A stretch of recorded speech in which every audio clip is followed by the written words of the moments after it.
இப்ப காலையில விடியுமே நம்ம எழும்பின உடனே முதல் வேலை என்னன்னு சொல்லி போட்டு பாத்தீங்கன்னு சொன்னா ஓட் போடுறது. முதல்ல வந்துட்டு நம்ம எல்லாருமே நம்மளோட கடமை, முதலாவது ஜனநாயக உரிமை வந்துட்டு ஓட் பண்றது.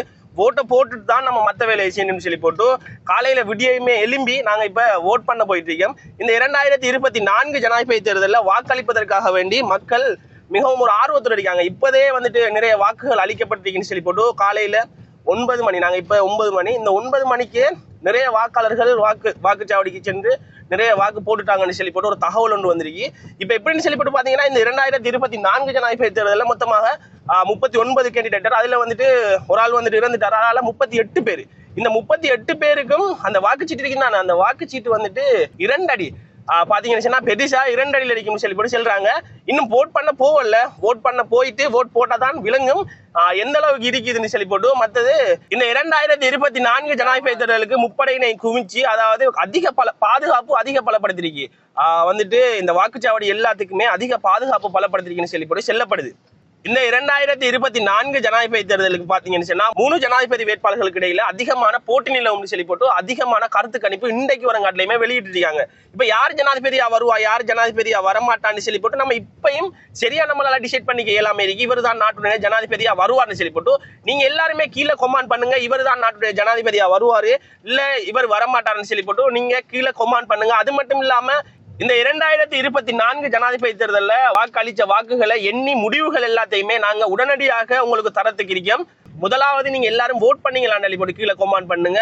கட்டாயம் நம்மளோட ஜனநாயக உரிமை வந்துட்டு ஓட் பண்றது. உங்களோட வீட்டுல யாரும் ஓட் பண்ணாம இருந்தாங்கன்னு சொன்னா அவங்கள்ட்டையும் சொல்லுங்க, கட்டாயம் போய் ஓட் பண்ணுங்கன்னு சொல்லி போட்டு எல்லாருமே கட்டாயம் ஓட் பண்ணுங்க. எப்படி இருக்க போகுது இந்த ஜனாதிபதி தேர்தல் சொல்லி போட்டு பரபரப்பாக இருந்துட்டு இருக்கு. மக்களிடையில பேசப்பட்டு அதிகமாக பரபரப்பாக பேசப்பட்டு இருக்கு. இந்த ஜனாதிபதி தேர்தலில் 2024 ஜனாதிபதி தேர்தலில் யாரு ஜனாதிபதியா வரப்போறாருன்னு சொல்லி போட்டு அதிகமாக பரபரப்பாக பேசப்பட்டு இருக்கு. இப்ப பாத்தீங்கன்னு சொன்னா இந்த வீடியோல கடைசியா வந்துட்டு நான் யாருக்கு ஓட் பண்ணிக்கன்னு சொல்லி போட்டு செல்ல போறேன்.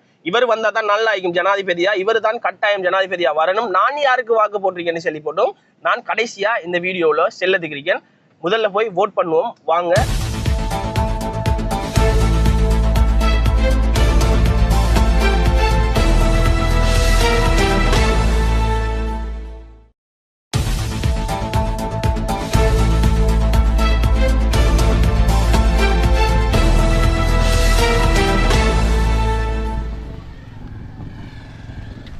உள்ளுக்கு போயிட்டு இருக்கேன் ஓட் பண்ணதுக்கு. கொஞ்சம் தூரம் போகலாம் நடந்து, அவ்வளோ தூரமும் நம்ம போவோம்.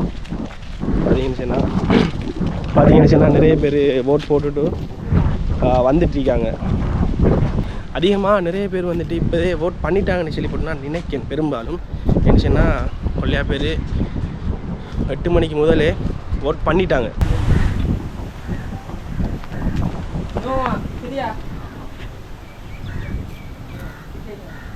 யாருக்கு ஓட்டு போடணும்னு சொல்லி போட்டு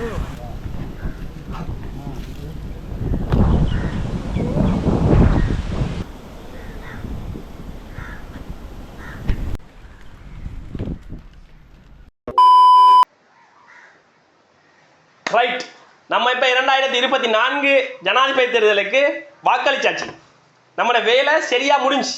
இன்னும் கொஞ்ச நேரத்தில் நான் நினைக்கிறேன் இன்னும் 24 மணித்தியாலத்துக்குள்ள யார் ஜனாதிபதினு சொல்லி போட்டு பெரும்பாலும் விளங்கிடும். நாளைக்கு 12 மணிக்குள்ள யார் ஜனாதிபதினு சொல்லி போட்டு விளங்கிடும் சொல்லி போட்டு நான் நினைக்கிறேன். ஏன்னு சொன்னா பெரும்பாலும் வாக்களிப்பு எண்ணி முடிகிற கட்டமா இருக்கும்னு சொல்லி போட்டு நினைக்கிறேன். எப்படியும் பின்னரம் ஒரு 3-4 மணி அளவுல யார் ஜனாதிபதினு சொல்லி போட்டு நமக்கு தெரிஞ்சிடும். 2024 ஜனாதிபதி தேர்தல் இலங்கையுடைய மிக முக்கியமான ஒரு ஜனாதிபதி தேர்தல்.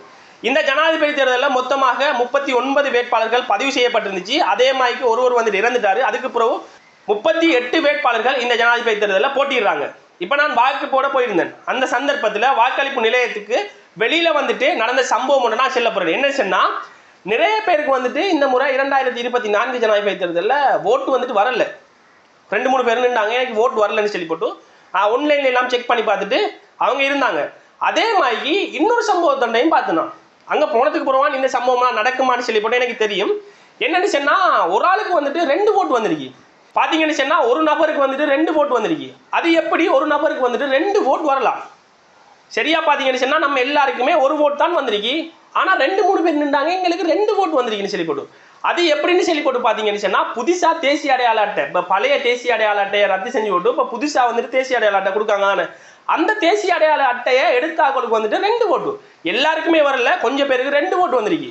பழைய தேசிய அடையாள அட்டை அந்த வீண்டு செல்ற நம்பருக்கும் வந்திருக்கு, இப்போ வர தேசிய அடையாள அட்டை நம்பருக்கும் அவங்களுக்கு வந்திருக்கு. அப்ப எப்படி மிஸ்டேக்காவே அடிபட்டிருக்குமான்னு சொல்லி போட்டு பார்த்தா, யாருன்னு சொன்னாலும் ஒரு ஆளுக்கு தானே அப்படி வரும்னு சொல்லி போட்டு பார்த்தா இல்ல, 2-3 பேருக்கு வந்து இருந்துச்சு. எப்படின்னு சொல்லி போட்டு பாத்தீங்கன்னா, ஒரு கிராம உத்தியோகத்தர் பிரிவுல அவங்க வந்துட்டு வெட்டிட்டு இன்னொரு கிராம உத்தியோகத்தர் பிரிவு கீழே நம்ம போய் பதிவு செய்வோம் தானே, அப்படி பதிவு செஞ்ச ஆட்களுக்கும் அவங்களோட ஏரியாவுக்கும் வந்திருக்கு, அந்த கிராம உத்தியோகத்தர் பிரிவுக்கும் வந்திருக்கு, இந்த கிராம உத்தியோகத்தர் பிரிவுக்கும் வந்திருக்கு. அப்ப 2 வாக்குச்சீட்டு இது எப்படி?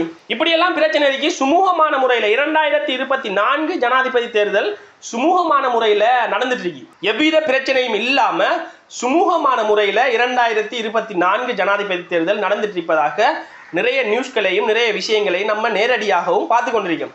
எந்தவித பிரச்சனையும் இல்லாம 2024 ஜனாதிபதி தேர்தல் இப்ப நடந்துட்டு இருக்கு. 2024 ஜனாதிபதி தேர்தலுக்கு எல்லாரையுமே போட சொல்லுங்க. நீங்க போய் உங்களோட வீட்டில் இருக்கிற இயலாத ஆட்களா இருந்தாலும் சரி, இல்ல ஓட் பண்ண விருப்பம் இல்லாத ஆட்களா இருந்தாலும் சரி, யாரா இருந்தாலும் அவங்கள போய் ஓட் பண்ண சொல்லுங்க. அது பெரிய விஷயம்.